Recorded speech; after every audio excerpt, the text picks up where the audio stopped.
and thank you all for being here tonight. This is Circle of Resilience, presented by Intermountain Opera Bozeman. My name is Michael Sakir. I'm the Interim Artistic Director with Intermountain Opera Bozeman. This is a very special evening.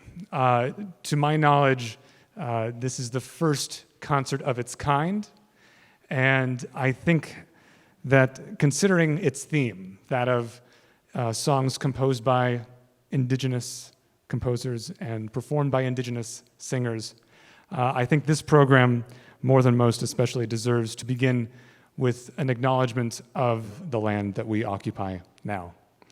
So I hope you'll join me in honoring the many Indigenous people on whose territories we now stand and sit, and whose historical relationships with the land continue to this day. Blackfeet, Chippewa, Crow, Northern Cheyenne, Salish, Sioux, and many others. It is my pleasure and my honor to introduce Shane Doyle. Shane, for many of us, does not need any introduction. He is a native of Bozeman. He is an educator and an arts consultant for the Smithsonian, for the National Park Service, for MSU, all over the country, all over the world. And I invite him to the stage now to bless this space before our performance.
Thank you, Shane.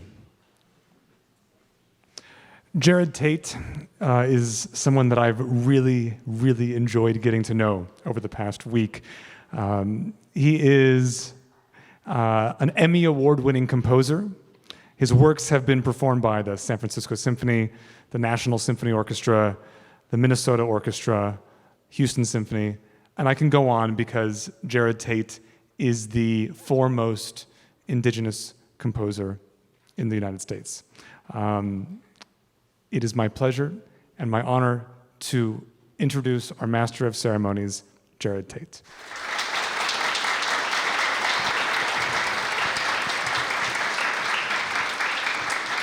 Shukma, Chin Shukmata Hatak, Saholshafo, Jerod Impichchaachaahá Tate. Chikashasaya, Taloek Bisaya, Hashlaka Sayopa, Chukmashki, Yakoke. Hi everyone, my name is Jerod Impichchaachaahá Tate. I am a citizen of the Chickasaw Nation in Oklahoma, and I'm a professional classical symphonic composer. And so I'm going to help guide the program tonight. This is awesome.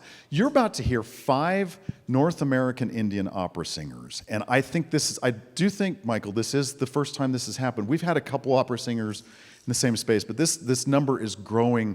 It's really, really exciting. And so I'd like to talk to you about that perspective in just a little bit. But before that, I'd like to sing you one of our traditional songs from my tribe. This is a Chickasaw garfish dance song, and a garfish is very native to the South, and garfish were like a long fish, and they could be up to 7 feet sometimes, but we still fish for them, and they were good eatings back in the day, but we have lots of songs about animals, so that's part of our culture. But I'd like to sing you this song, and this one's old. This is very, very, very ancient song that was taught to me by my cousin Bynum, and so I'd like to sing this for you.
Thank you very much. I'll be here all evening.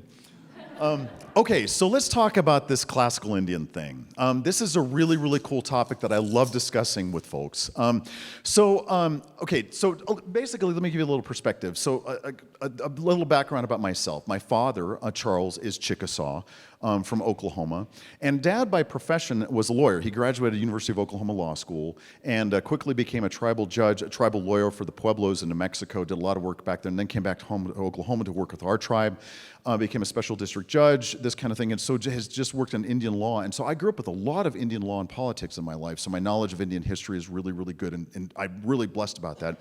So, but also my father is a classically trained pianist and baritone, and when I say classically trained, I mean it. This guy, he was playing repertoire in the house, and that's what I grew up with, was my Indian father playing classical music. And singing. In fact, a really great visual I love is when he was in college, he played accordion and sang and played accordion in restaurants, kind of like Lady and the Tramp style. And so here's this Chickasaw guy singing Italian opera with an accordion as a kid. But that is actually quite common in Indian country. So if you think about the contact that we've had for many, many centuries, well, I mean, there's adaptation all over the place. And so a really good example, actually, is if you think about other American Indian fine art. So, for instance, Santa Fe Indian Market is there for a reason. People come from all over the world to witness modern American Indian art, or North American Indian art. And so it's literally its own genre and has been for about 150 years now. And pretty much you can identify native paintings. You know, it's like some people are more like Jackson Pollock for sure, but there's a kind of a thread, there's like an ethos that goes on through all that, and so people are very attracted to that. Well, if you think about other genres like literature, well, I mean, there's been natives writing books for a century now, and in fact, our own poet laureate for the United States poet laureate is Joy Harjo, who's a Creek Indian poet from Oklahoma. Her third term as poet laureate, in fact, which is historical. Well, if you think about it, she writes in the English language in a book. And none of that is aboriginal to our cultures, but she uses a modern tool for her expression to express her ethos as an American Indian. Filmmakers, there's a big native film explosion happening right now. There's been choreography going on for a very, very long time. And so it just, and obviously pottery, just everything is just going on. And so we also have a lot of classically trained American Indians. And in fact, there's even entire band culture. There are just thousands and thousands of Indians who grew up playing in band and on reservation bands or in boarding school bands or even just in regular American community bands.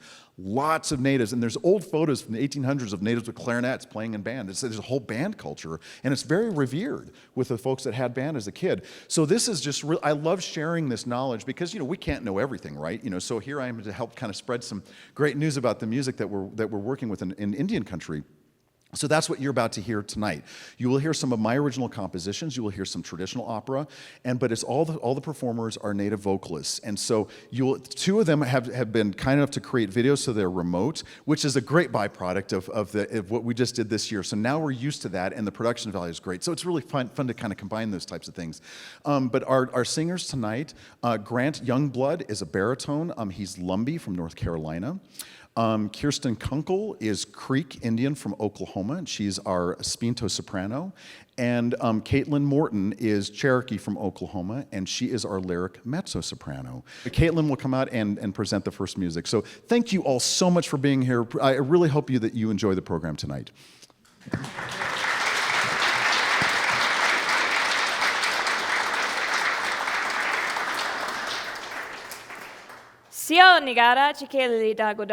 Hello, everyone. As Jerod said, my name is Kate Morton, and I am a proud member of the Cherokee-Jaalagi Nation from Tahlequah, Oklahoma. Tonight, I am wearing my traditional Cherokee regalia. I am wearing my pucker toe moccasins that I made myself out of deer leather, and I'm also wearing my traditional Cherokee tear dress. It is called a tear dress instead of a tear dress because the fabric is actually ripped and torn instead of using scissors, and it's all torn into pieces of squares and rectangles that are sewn together. My first song I will be performing tonight is North Wind. It's a Cherokee traditional song sung to the tune of Wayfaring Stranger. The story and the significance behind this song is that it was actually sung on the Trail of Tears by my ancestors as a means of communication. how they traveled the Trail of Tears is they were divided up into different groups with half a mile or a mile separating them. And the only means of communication was for the first group to begin the song and then the second group to continue it on and on and on for miles and miles, performed as a round, as a way to communicate with friends and family that we are still here, we're still walking, we're still alive. It's really an honor for me to sing this today because I know my ancestors would be proud of me to know I'm still here and I'm still alive. This is North Wind. Unethana hiueji josanaku wiulose Gialiska stodinaski unosawa dajilosi ayatosi wikananana unadonti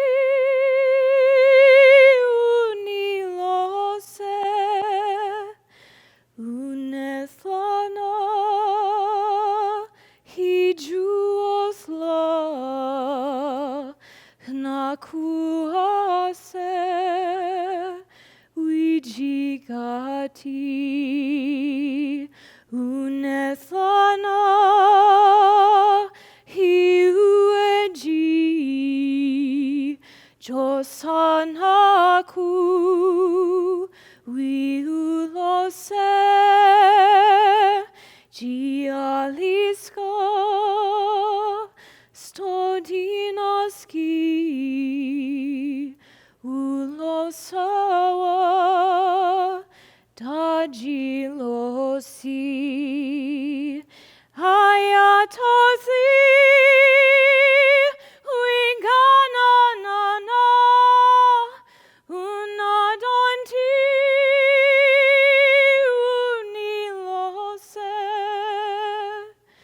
Unethana hijuosla nakuase wijigati.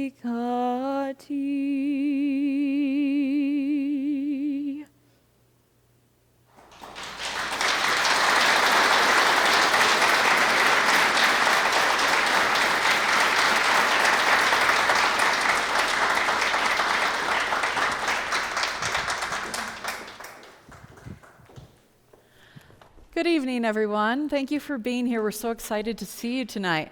My name is Dr. Kirsten C. Kunkle. I am of the Muskogee tribe, and I'm so happy to be here tonight to share this music with you. This first piece that I will be singing tonight is called What I Ask of Life. It is from a song cycle called Songs of Life and Time by Daniel Knaggs.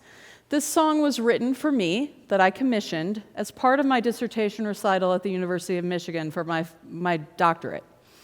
So all of the poetry on that recital was by my great-great-great-uncle, Alex Posey. Alex Posey was known as the bard of the Muskogee Nation for many, many years, and really has been the most famous poet for the Muskogee Nation until Joy Harjo, who is now, as Jerod mentioned, our poet laureate. So this particular piece was written as part of this song cycle. This entire song cycle is based on all these beautiful moments that Posey wrote about, talking about turbulent thoughts and midsummer and heartfelt moments where the poet talks to his wife about his regrets in their relationship. But this particular piece talks about how if there's anything that I want in my life, it is to be surrounded by beauty and nature. And if there's anything else, really, what more could I ask for? I will tell you a lot more about Posey on my second piece on the program, but for now, I hope you enjoy this wonderful piece by Daniel Knaggs, What I Ask of Life.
in Songbird's neighborhood.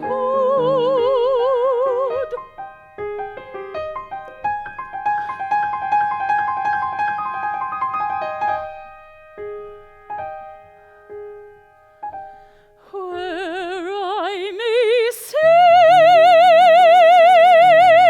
and do a little good for love and pleasant memories when I'm old.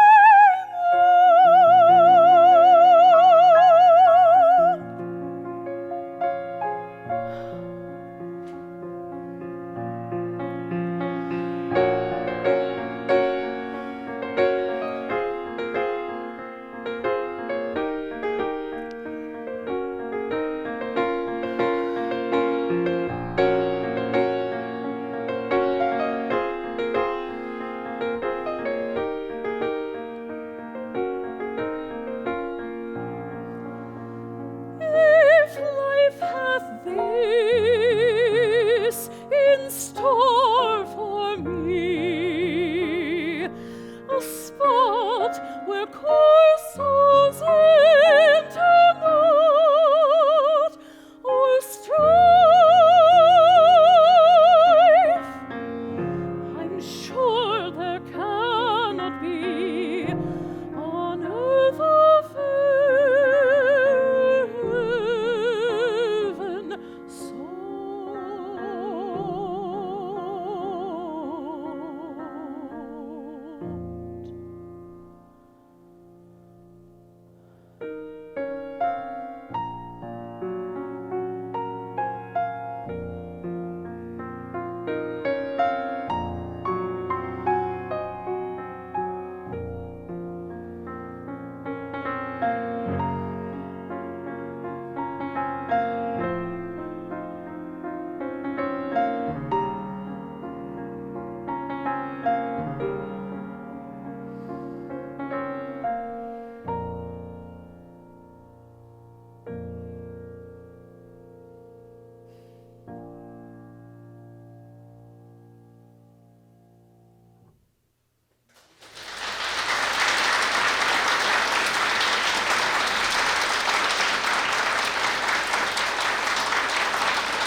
Hi.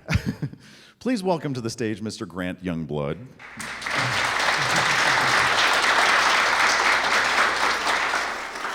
This next work I'd like to talk to you about a little bit about the background. I think it's going to help you with the meaning, and especially because this is actually sung in the Ponca language. So I'm not sure all of you speak Ponca here, but Ponca is a Southern Sioux language, and this work was commissioned by the Northern Ponca tribe in Nebraska, and this was during a time a few years ago when there was a lot of celebrations about a Ponca leader named Standing Bear. And the story of Standing Bear, he was born in 1829, and he was a leader during the Ponca removal to Oklahoma. A little bit of history about that. Oklahoma was originally called Indian Territory, and there was a big exodus of American Indians into the state of Oklahoma, and that's where my tribe came over on that, and actually Kirsten's and Katelyn's tribe did as well. And so that was the great removal in the 1830s to 50s of all the southeastern tribes. We migrated into eastern Oklahoma. Well, there were plains tribes that were coming in as well, and southwest tribes, the Apaches came in. So there's all this motion going on. And so Standing Bear was alive at the time, and so he was helping his people walk from Nebraska to Oklahoma. And of course, it was in the winter, and it was really, really difficult. So, but the story of Standing Bear that's so important is a couple things. One is his 15-year-old son came down with him on that, and unfortunately became sick and died in Oklahoma. And his last wish to his dad was, "Please take me home and bury me." This was from a 15-year-old, and that's pretty incredible. Well, Standing Bear lived up to his promise, and it took years for this to be accomplished. And so you can imagine, as a parent with your own child, well, he packed up his kid and started to take him home and was stopped unfortunately, and had to stay with the Omahas for years. And so he ended up going to court over this, and there was no law that said you can't bury your kin back at home. So, but also there was no statute that dealt with American Indians as American citizens at the time, in the late 1800s. So he stayed there, but he eventually went to court and had a very, very impactful statement, which created the book eventually called I Am a Man. He was telling people, I am a man like you are, I have the same colored blood, I am a parent, all these kinds of things. And so I was asked to compose a work about him. So I went about and I'm not like into doing like historical timeline type works. I wanted to do like captures of his life. And so I created these 8 tableaus of like snapshots of different parts of his life, about what I imagined he was like at different times. And it was kind of out of order, so I took artistic freedom to make it a little more rhapsodic in the expression. And so anyway, but I wanted to read you about this because this was the very first civil rights case that was really significant in the country, and it had to do with habeas corpus. And so habeas corpus habeas corpus has historically been an important instrument to safeguard individual freedom against arbitrary executive power. So his case was actually a habeas corpus case, and so he made this testimony in Ponca telling people that I am a man. So we would like to perform 3 of these tableaux for you, and the first one is called Childhood, and it's about him remembering being sung to by his mother, and so it's just very beautiful and lullaby-like, and that's the first section. The second section was their removal, and it's very storm-like, and it's called Death Toll, and it's about his people dying in these storms. You'll hear that going on in the second movement.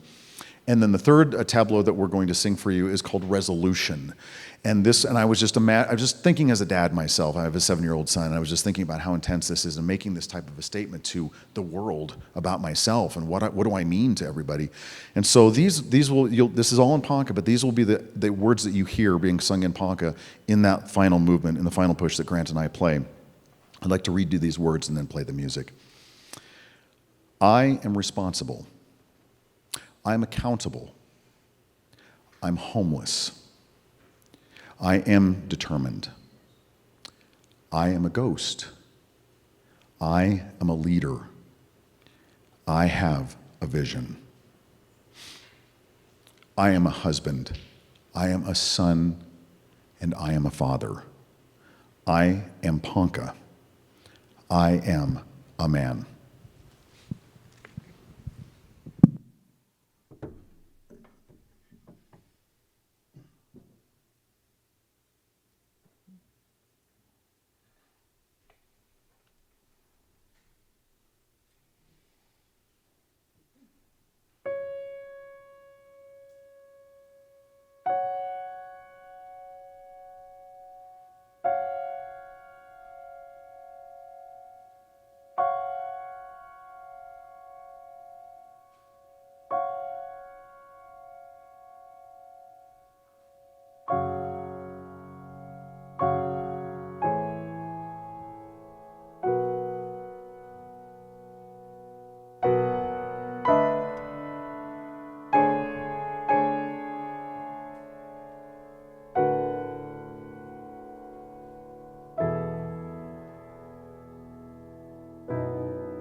How good is my life to work with singers like that?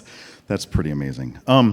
Okay, we would love to present to you, oh, this is wonderful. This is a video from a colleague and mentor and spiritual leader of ours, Barbara McAlister. Barbara McAlister is Cherokee.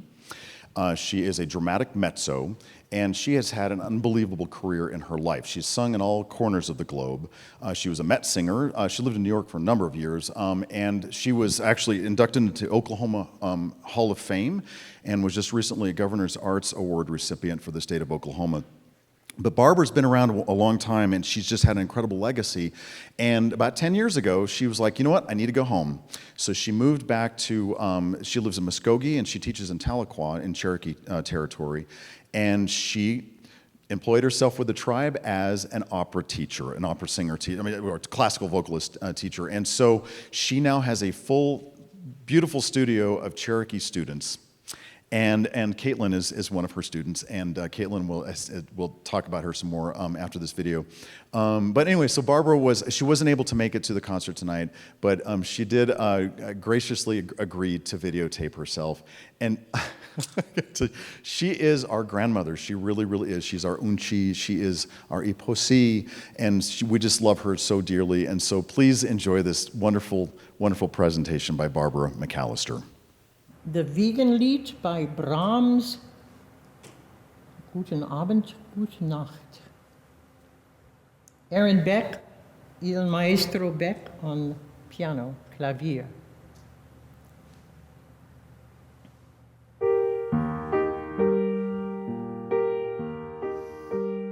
Guten Abend, gute Nacht, mit Rosen bedacht, mit Näglein besteckt, Schmuckfunde redet, morgen früh, wenn Gott will, bist du wieder geweckt, morgen früh, wenn Gott will, bist du wieder geweckt.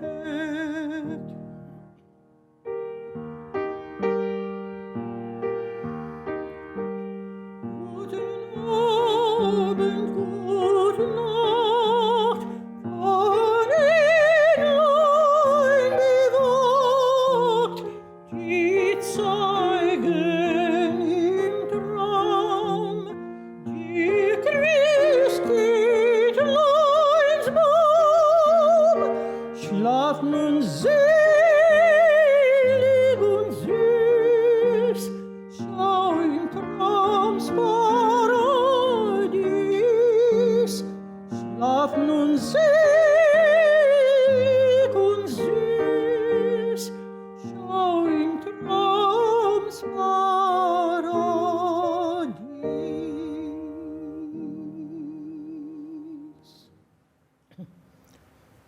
This is a Cherokee lullaby that I found many, many years ago in 1800 and something at Bacon College Chapel.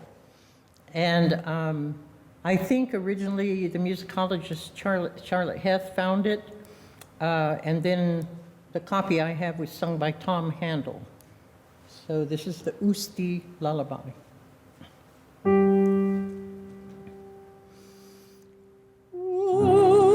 Usti taklani, mama mani,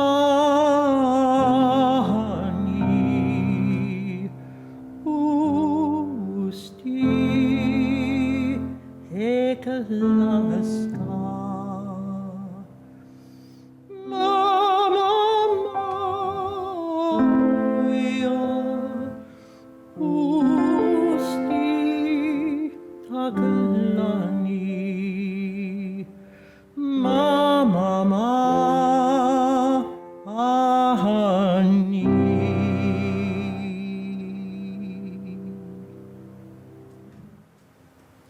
I have another song. This was taught to me walking on a trail by Dr. Lewis Ballard. and it's the Elisi Tuliagu, and I will sing it and then I will give you the translation. It's a children's song. Elisi Tuliagu ke takiakatuga. Elisi Tuliagu ke takiakatuga. And it means that my grandmother has dirty ears. So you can teach your children this little song.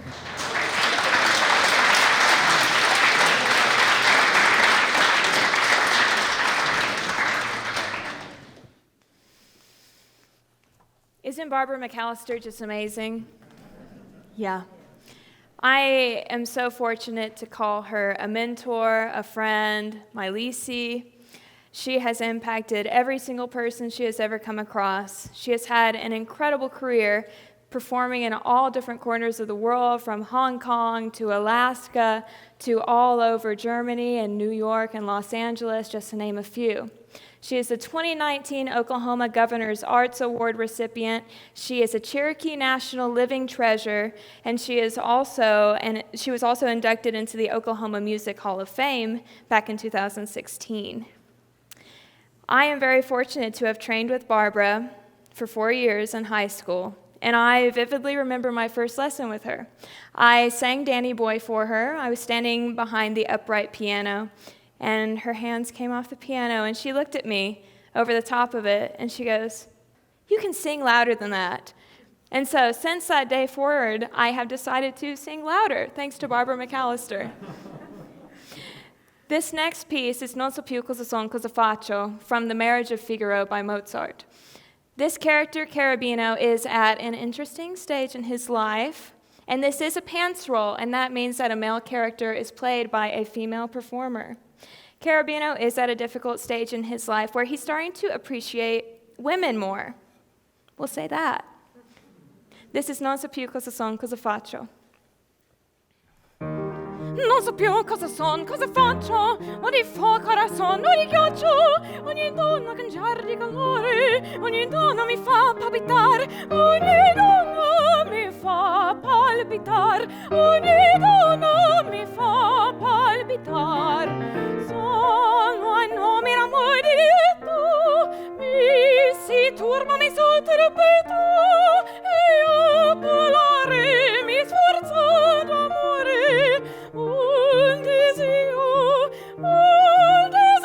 che io non posso spiegare, un desio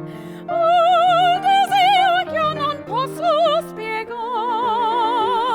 Non so più cosa son, cosa faccio, ogni corazon, ogni ghiaccio, ogni donna cangiare di calore, ogni donna mi fa palpitare, ogni donna mi fa palpitare, ogni donna mi fa palpitar. Parlano vegnando,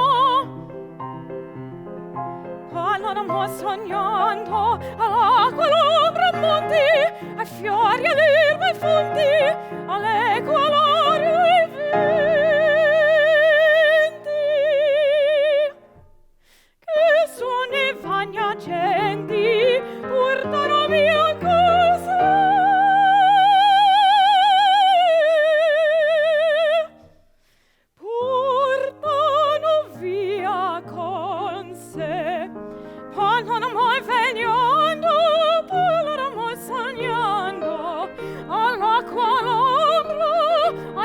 Ai fiori, all'ebe, ai fonti, all'eco, all'aria, ai venti,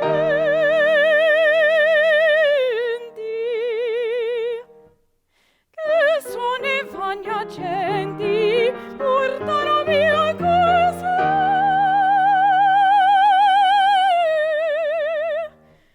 Portano via con sé.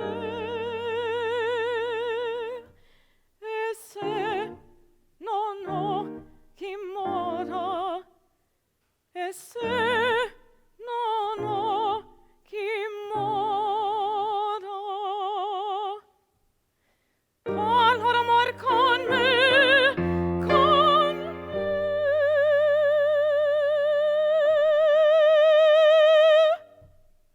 Allora amor con me.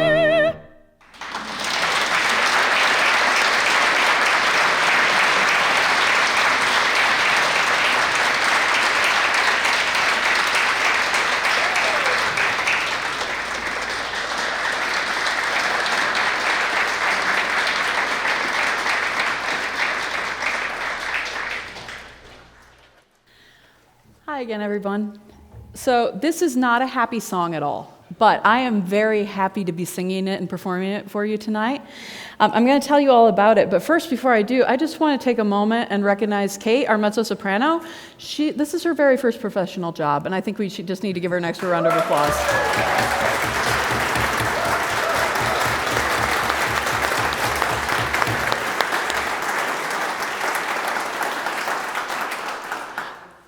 She and I have been living together this week, and she is a wonderful human being, and she has a wonderful and bright future ahead. So I really hope you'll remember her name and watch for her. She's an excellent person.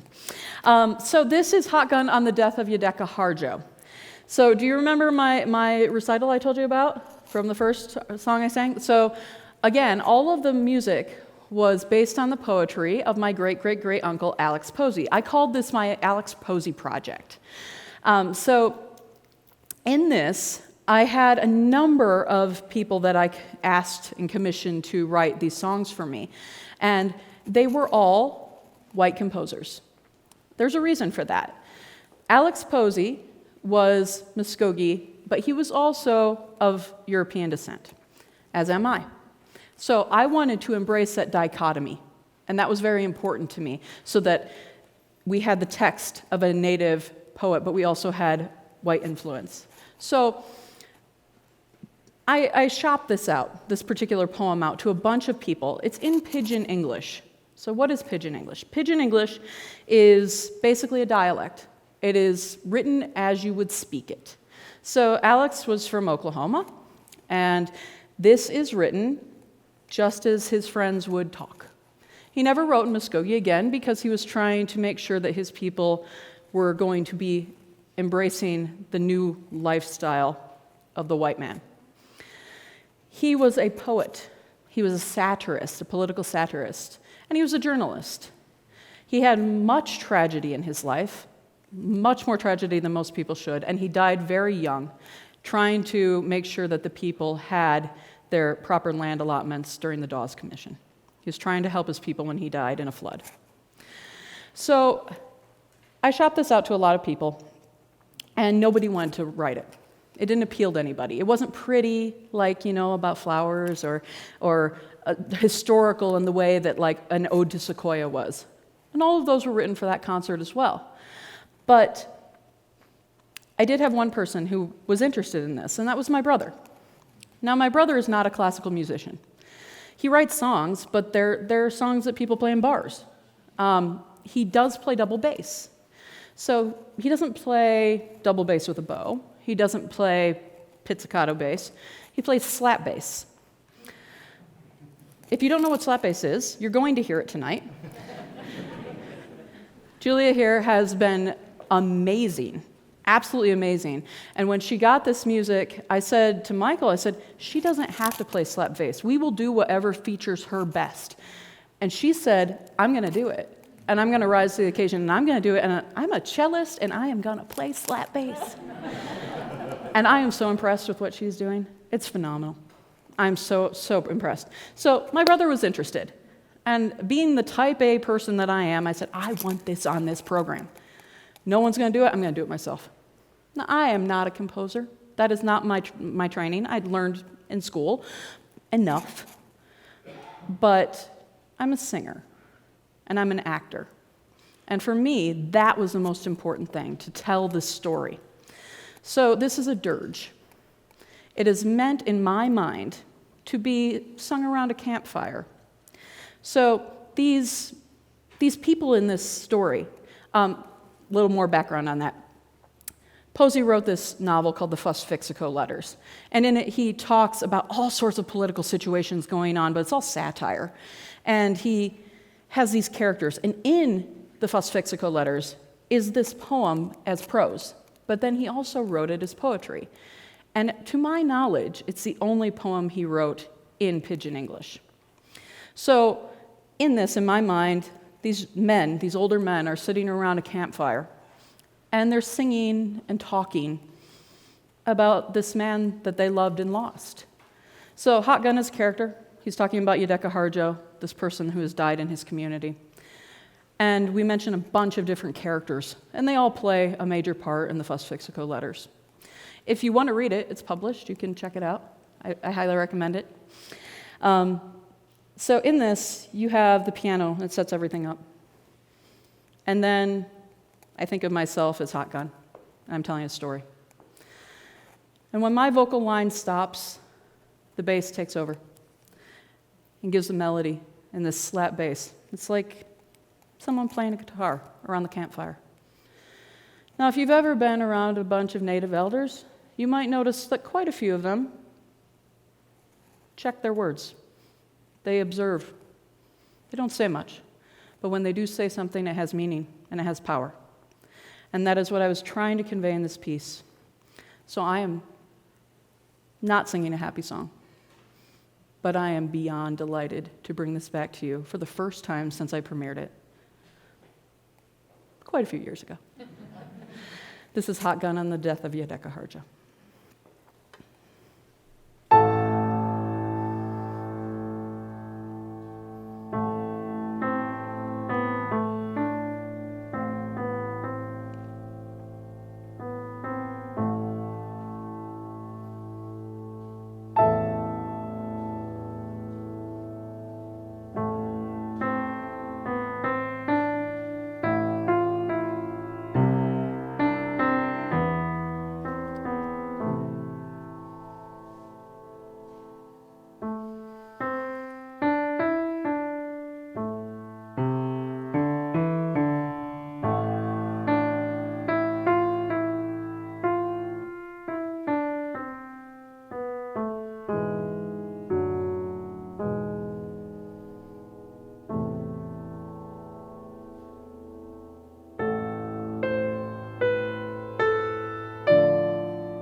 Well, so hot can he say?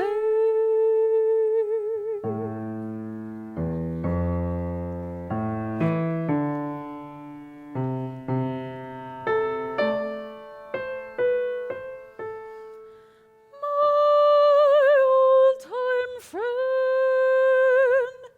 you're the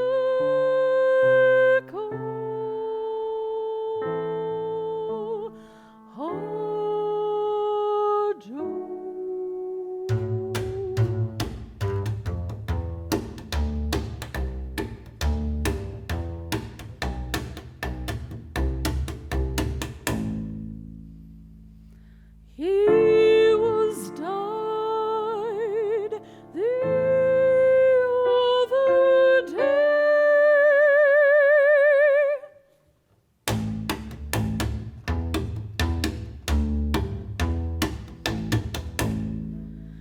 And there was no time left but me.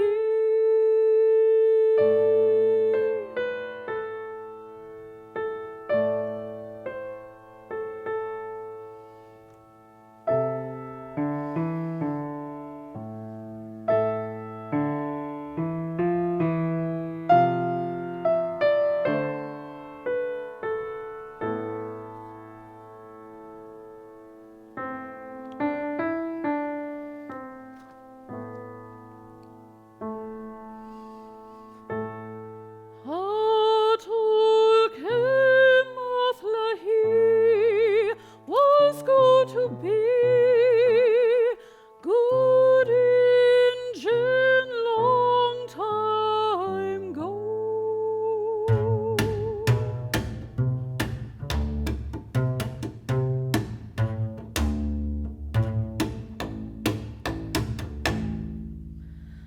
And walks he her jockey, been dead 10 years or 12.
This next piece is the Mother's Aria from the opera Missing. Missing was commissioned by Pacific Opera Victoria in 2017. The librettist is Marie Clements, who is Métis, and the composer is Brian Currents. This opera touches on an experience that is not uncommon to Indigenous women and girls, and it brings to light the missing and murdered Indigenous women movement. If you have noticed tonight, I am wearing red in solidarity with the movement. According to a recent statistic by the U.S. Department of Justice, Native American women and girls are 10 times more likely to be murdered than any other demographic. This aria is from the perspective of a mother whose daughter has gone missing. I give you the Mother's Aria from Missing.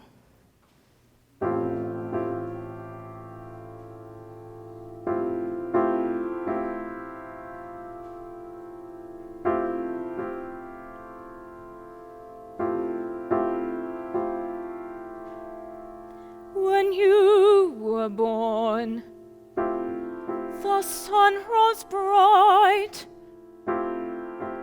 against a blue sky, clear day, clear night.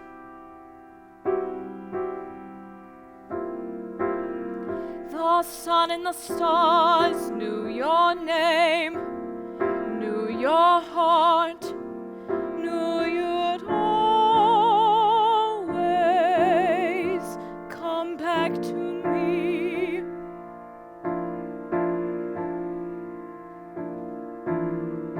You are my daughter, and you will come home. When you were born, the sun rose bright against a blue sky, clear day, clear night. You are my daughter, and you will come home now. I will take your hand. I will lift you up and carry you home. Come home now.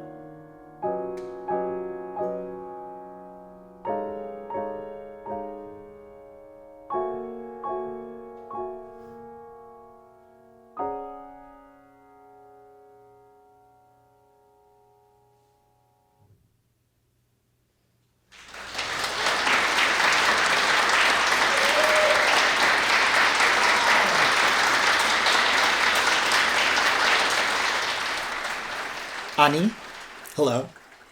My name is Holden Madagame, and I'm a Anishinaabe from the Grand Traverse Band of Ottawa and Chippewa Indians. I'm specifically Odawa, or Ottawa. And I am a classical tenor. I'm a character tenor specifically, and currently live in Berlin and have been in Germany for about 8 years. But I studied in the States. I studied at the University of Michigan as a mezzo-soprano. First, I wanted to say that I'm very honored to be a part of this and collaborate virtually with these other artists, and I feel very privileged, and it is extremely rare that I get to work with other Indigenous singers. So thank you for being here, and thank you for enabling this to happen. Something that I wanted to talk about and maybe introduce to you, which is something very close to my heart as a transgender and queer person, is the concept of two-spirit. The term is specifically for Indigenous and First Nation people and was first translated from English into Anishinaabe, which is my nation's language. And the term in Anishinaabe is Nish Manaduwag. Many people say that two-spirit means to embody the masculine and the feminine in one identity. But this can mean a lot of different things to a lot of different people. And each person that is Nish Manaduwag can decide that for themselves. It's sort of magical in that way. So some people feel that they embody different animal spirits, for example, the spirit of an eagle and an elk. And other people feel that they are both warrior and healer. People who are two-spirit often are what we might call members of the LGBTQ community. They might be transgender, they might be gay or lesbian or bisexual or anything. It's up to the two-spirit person to define themselves. But onto the music. So, O Colombina is from the opera Pagliacci, which is by Leoncavallo. In this, I am playing the Harlequin, who is being played by Beppe, who is an actor in the show that is happening in Pagliacci. In this scene, Harlequin is singing, serenading Colombina, who is at her window. If you know the opera, you also know that this is one of the few lighthearted moments. So, miigwech, thank you, and enjoy.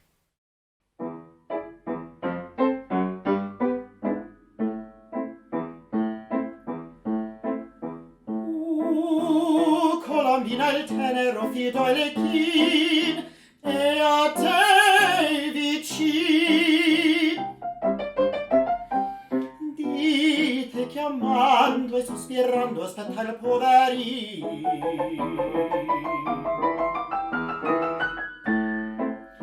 La tua faccetta mostrami che io vo baciar senza tardar.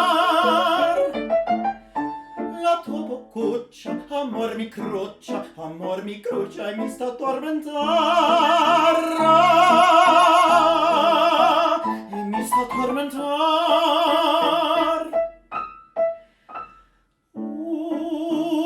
Colombina, sciudimi il finestrin, che a te vicin, di te chiamando e sospirando, il povero Elechin.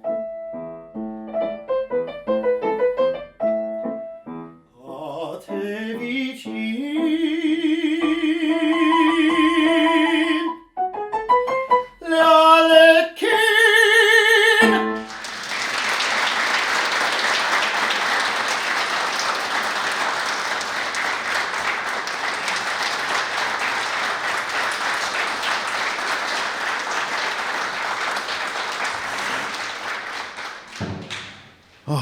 This is so much fun. I hope you're all enjoying yourselves.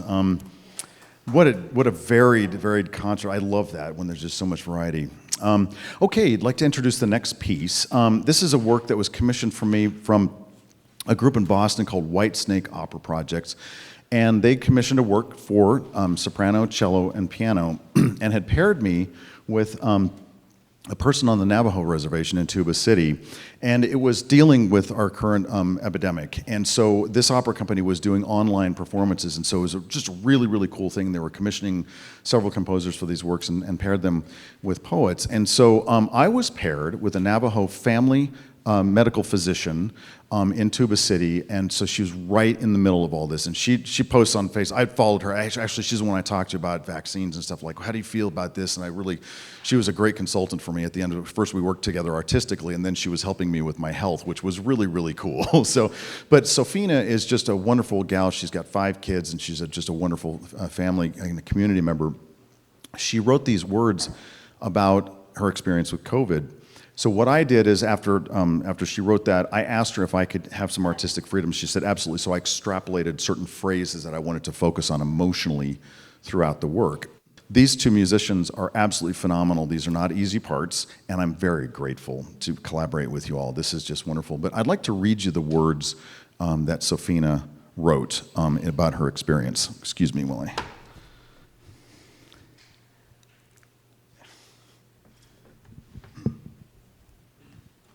The work is entitled Hojon, Navajo Strong. It's a phrase with the Navajo Nation.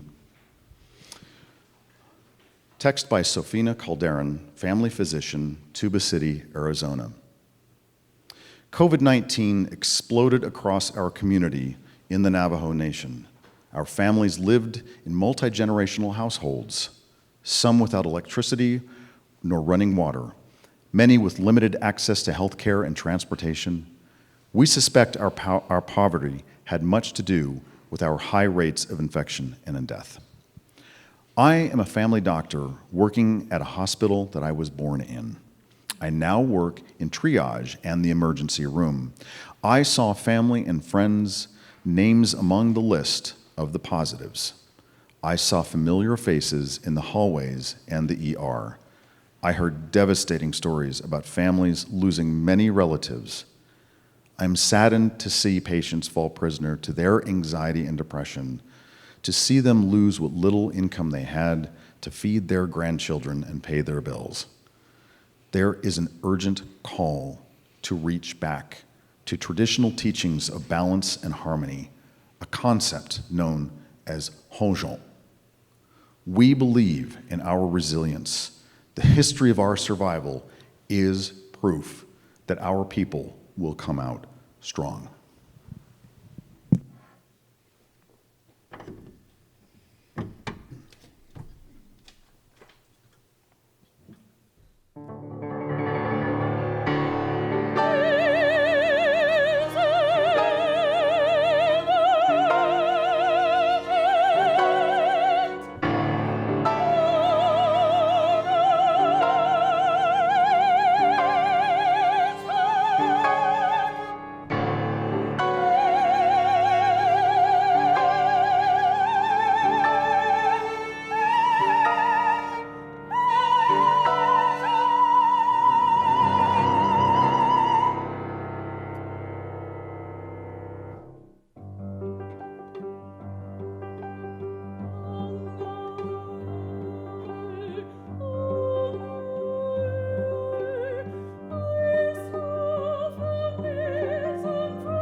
Thank you.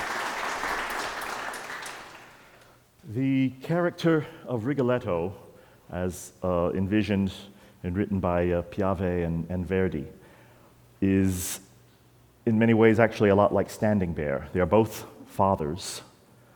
They both find themselves in horrible, extreme circumstances.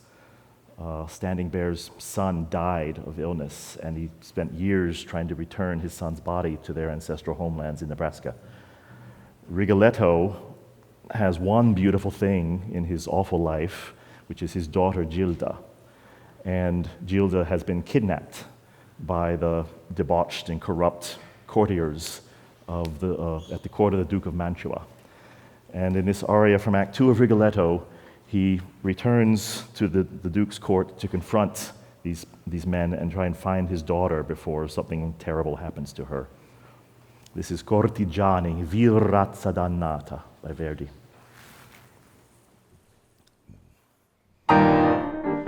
Sì, la mia figlia d'una tal vittoria che adesso non ridete e lei la vollia la renderete.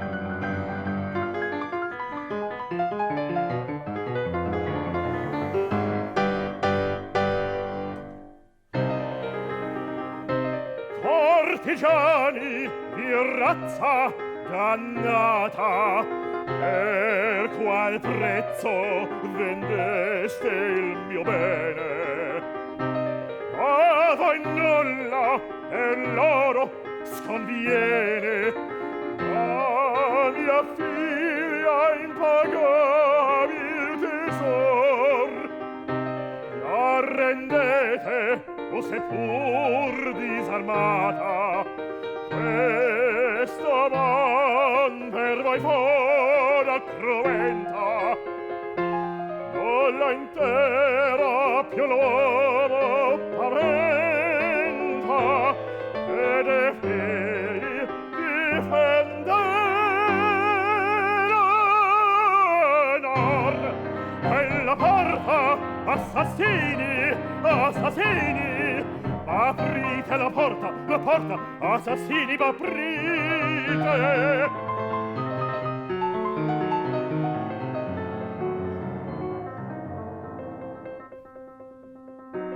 Oh, voi tutti a me contro venite, tutti contro me.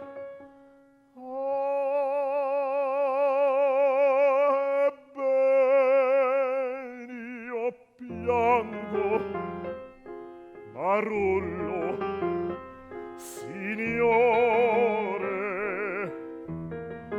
tocca l'alma gentil come il cuore.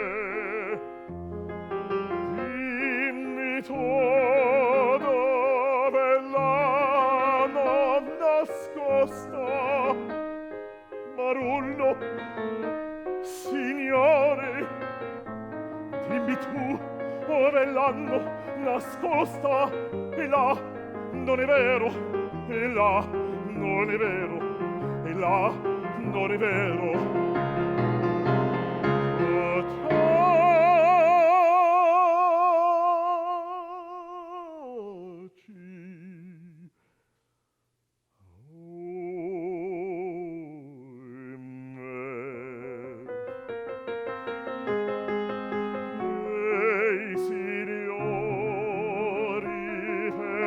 Perdona, pietate,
Pietà, signori.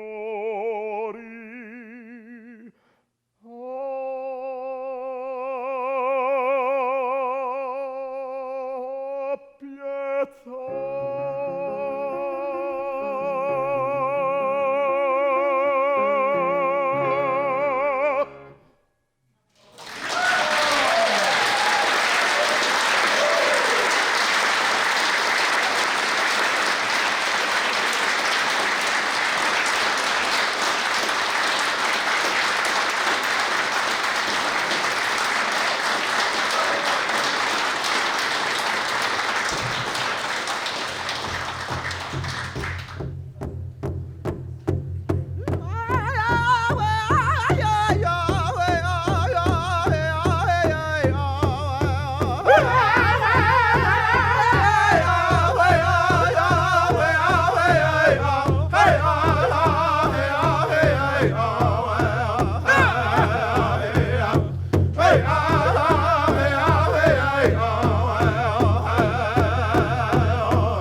Once again, we'd like to thank you guys for coming. We are the Bear Canyon Singers.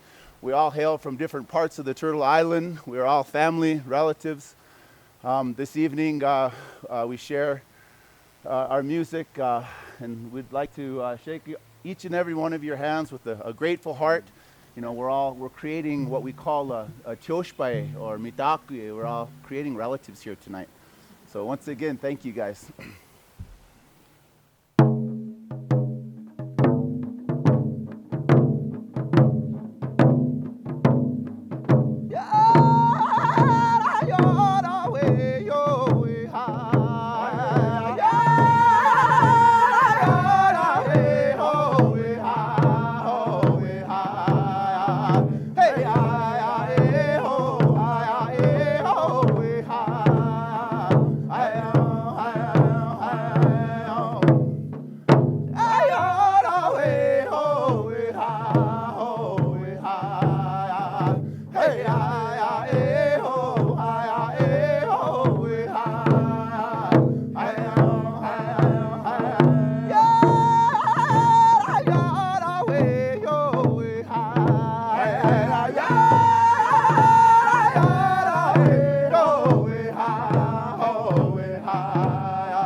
Deeper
in love, yeah, yeah, yeah, yeah, yeah, yeah, yeah.